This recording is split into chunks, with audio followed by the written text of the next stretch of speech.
Faut-il se battre dans la vie?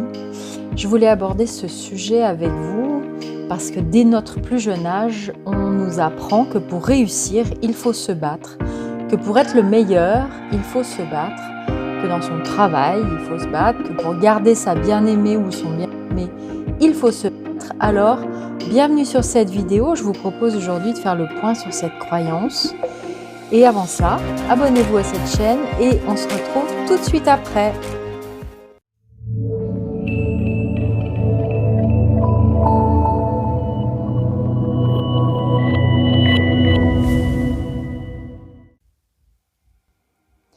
Alors on trouve pléthore de citations sur le sujet. Hemingway a dit « Le monde est un endroit magnifique pour lequel il vaut la peine de se battre ». John McCain a dit, entre autres aviateurs, « Rien n'est plus libérateur que de se battre pour une cause plus grande que soi-même ». Et puis, je vais quand même citer Jean-Claude Van Damme qui, quoi qu'on dise, a souvent dit des choses pertinentes à sa manière. Il nous a dit « Il faut se battre pour essayer de ne pas répéter nos erreurs. Elles sont faciles à retenir, mais on les répète toujours. » C'est pas faux. Alors, pour que vous compreniez ma démarche ici, et pourquoi j'ai souhaité faire cette vidéo, il me paraît important de vous partager un peu de ma vie et surtout de mon parcours dans la dualité. Et puis je dirais qu'il est temps pour moi de partager avec vous ce que j'ai tout au fond du cœur. Alors on a toujours dit de moi que j'étais une battante, que je ne lâchais rien. Et puis pour autant, aujourd'hui que j'ai cessé de me battre, et bien que je navigue encore un peu dans l'inconnu, inconnu puisque j'ai fonctionné dans la dualité durant 49 ans et que ma vision et mon appréhension du monde a presque totalement changé. J'ai jamais été aussi heureuse et épanouie qu'aujourd'hui. Et je me suis jamais sentie aussi accomplie. Accomplie, je crois que c'est le terme qu'on peut employer quand on se sent exactement à sa place dans le rôle qu'on a choisi, dans le rôle en tout cas qui correspond au désir de notre âme. Alors on a également dit de moi que j'étais forte. Mon compagnon dit de moi que je suis forte. Mais à d'autres moments, il dit également que je suis douce. Et ça, c'est très nouveau pour moi. Jamais auparavant, et il n'y a pas si longtemps, on aurait dit de moi que j'étais douce et calme. Et c'est pourtant l'image que j'envoie aux personnes que je croise aujourd'hui. Je crois même que ma voix a changé. Ma fille me renvoie également une image de moi à laquelle je n'étais pas habituée. Tout comme ma mère d'ailleurs.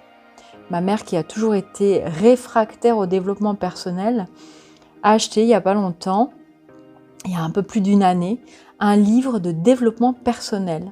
Et elle l'a fait parce qu'elle a vu tous les changements qui se sont opérés en moi. Ma relation avec elle a souvent été très conflictuelle. Et je me rends compte aujourd'hui à quel point j'ai pu parfois être méchante avec elle. J'ai longtemps été en colère après elle, pour n'avoir pas été une mère aimante, attentive, présente, soucieuse de ses enfants. Et mon frère d'ailleurs l'a totalement écartée de sa vie. Et quant à mon père, je crois qu'il ne me fera pas part de ses réflexions sur le sujet parce qu'il remettrait en cause ses propres défauts en avouant que je puisse avoir de nouvelles qualités. Pour autant, ma relation avec lui s'est apaisée aussi. Alors je ne peux pas dire que je lui ai pardonné, parce que quand on évolue dans le développement de sa conscience, on comprend qu'il n'y a finalement rien à pardonner, que tout ce qui s'est produit nous a permis de devenir qui nous sommes, même si j'aurais préféré grandir et apprendre tout ce que je sais dans une famille douce et aimante. La violence latente, la colère perpétuelle de mon père m'ont permis de me montrer le chemin que je devais absolument éviter, et éviter avec ma fille, et puis les enfants qui ont jalonné ma vie d'une quelconque manière. Et cet autre chemin a été très long et semé d'embûches aussi, que j'ai pas su recevoir les messages de mon âme pendant très longtemps. Et puis je considère aujourd'hui que je suis loin d'avoir été une mère ou une belle-mère exemplaire, même si ma fille me dit que j'ai été, en tout cas que je suis la meilleure des mamans.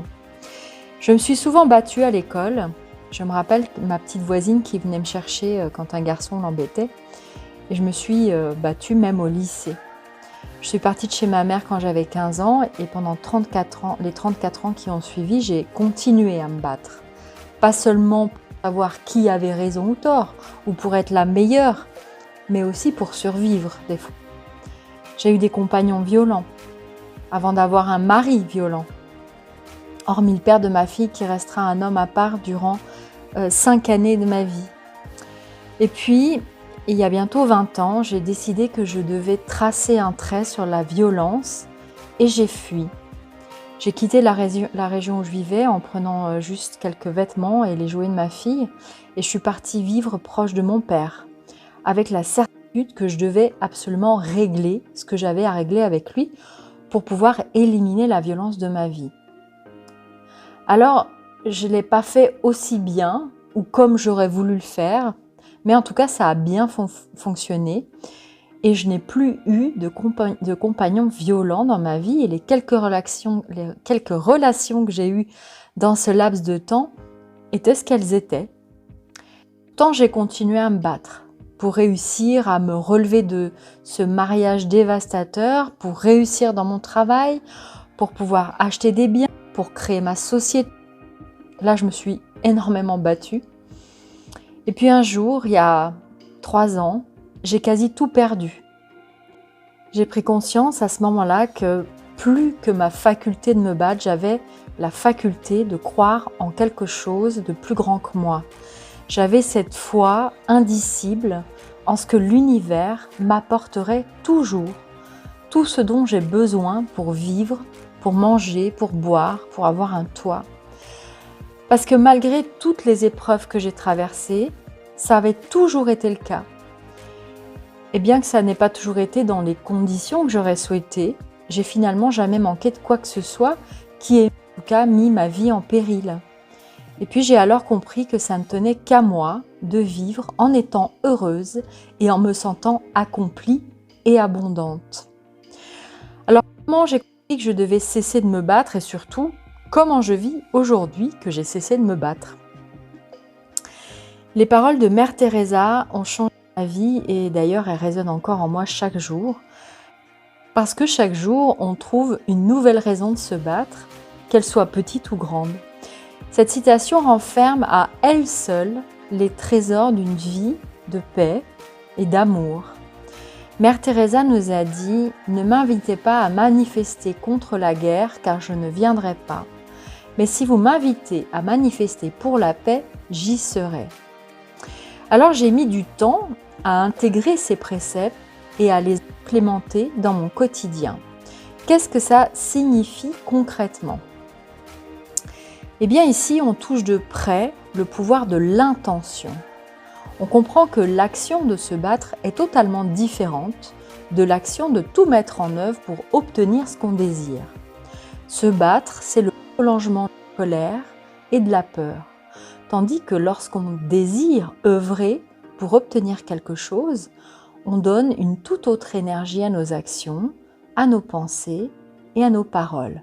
On donne l'impulsion qu'il faut pour obtenir ce qu'on désire, ce qu'on souhaite, c'est-à-dire l'amour, la richesse, le bonheur, un lieu de vie où on se sent bien, un travail dans lequel on s'épanouit, etc. Ensuite, ce que m'ont appris, entre autres, les enseignements que je partage sur cette chaîne, c'est que non seulement on doit œuvrer pour ce qu'on désire, mais on doit le désirer également pour tous les êtres. Quand on désire vivre une relation amoureuse harmonieuse, on doit le souhaiter pour nous et pour tous les êtres. Quand on souhaite être riche, et je reviendrai sur le sujet dans une autre vidéo, parce que là, il y a bien des choses à dire sur le sujet pour vous aider à être riche, on doit le souhaiter pour nous et pour tous les êtres.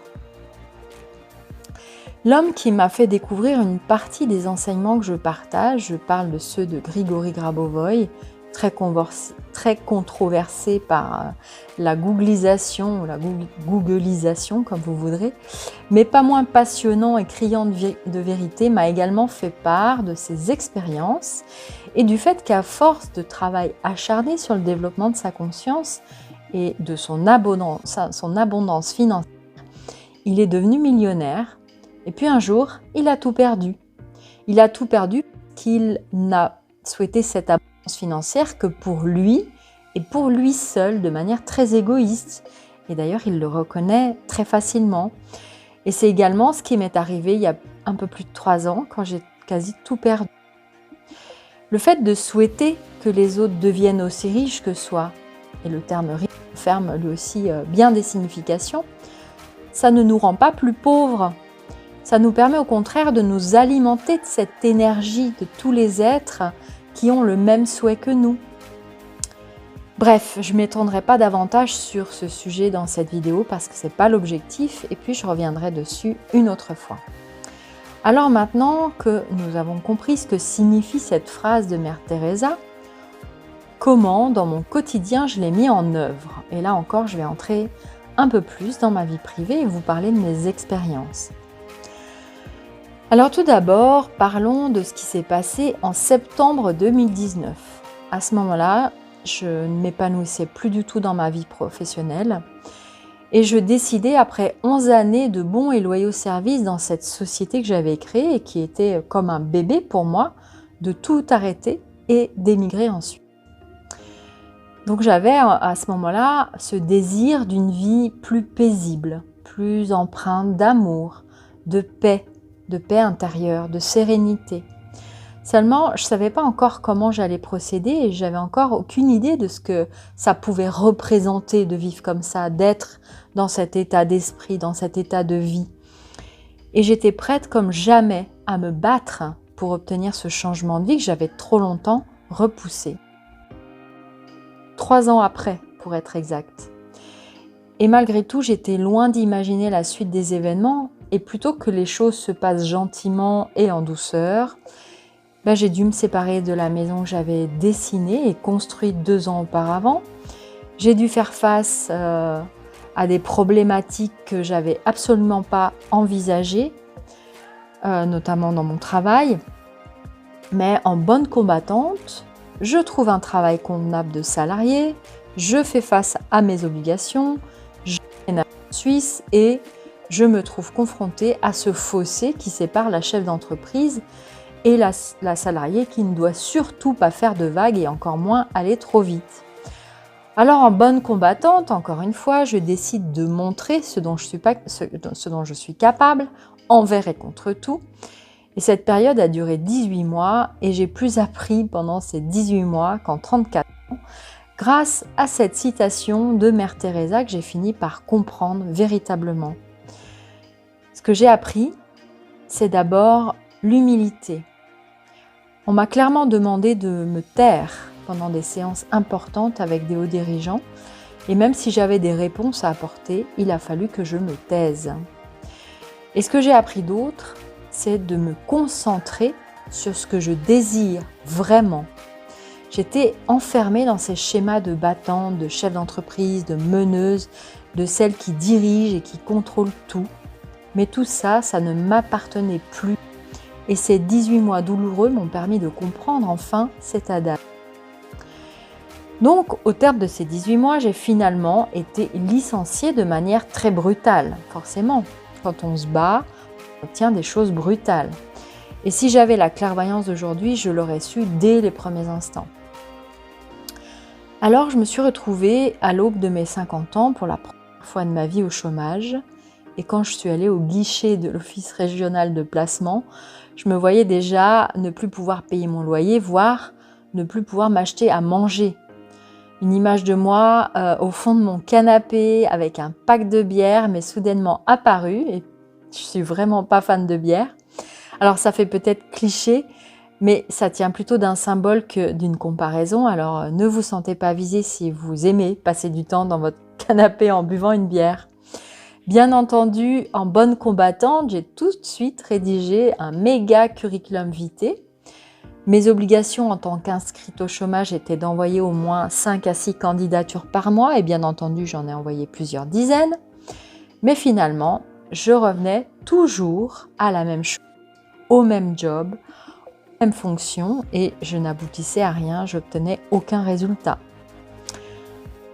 Alors je me suis posé 1000 questions et je savais qu'elles devaient être en tout cas différentes.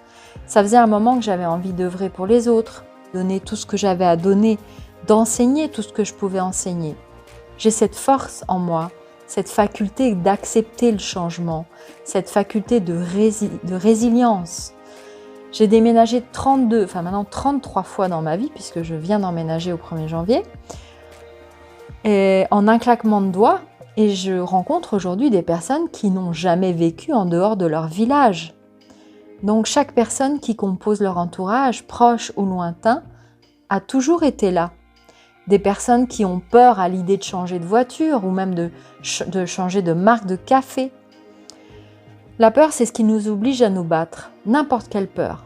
Et ces personnes vivent malgré elles dans tous ces changements inéluctables provoqués par notre civilisation, par tous ces moyens de communication, entre guillemets. Le monde va de plus en plus vite et beaucoup de personnes ne sont pas prêtes à tous ces changements et le vivent dans l'angoisse, dans la douleur, dans la peur et parfois même dans la dépression.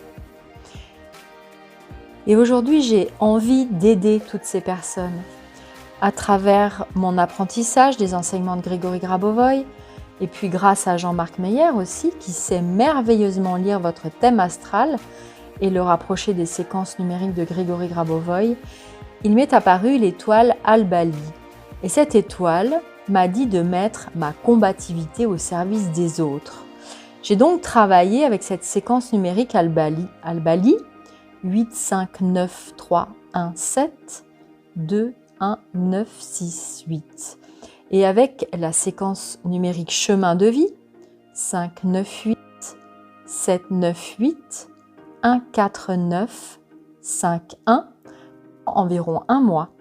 Et j'ai rencontré des personnes qui étaient source d'opportunités pour me diriger vers cette activité de mettre ma combativité au service des autres. Seulement, j'étais pas encore prête pour lâcher complètement une partie de ma vie professionnelle que j'aime malgré tout. Et je ne vais pas faire le détail de tout ce qui s'est passé, mais j'ai finalement rencontré les bonnes personnes. J'ai trouvé un travail dont je ne voulais pas au départ, que j'étais plus ni chef, ni décideuse, ni tout ce que j'avais pu être auparavant. J'étais loin, mais alors très loin, d'imaginer qu'en entrant dans cette entreprise de 56 000 salariés, presque 600 en Suisse, que je serais face à autant de bienveillance, de partage et d'amour.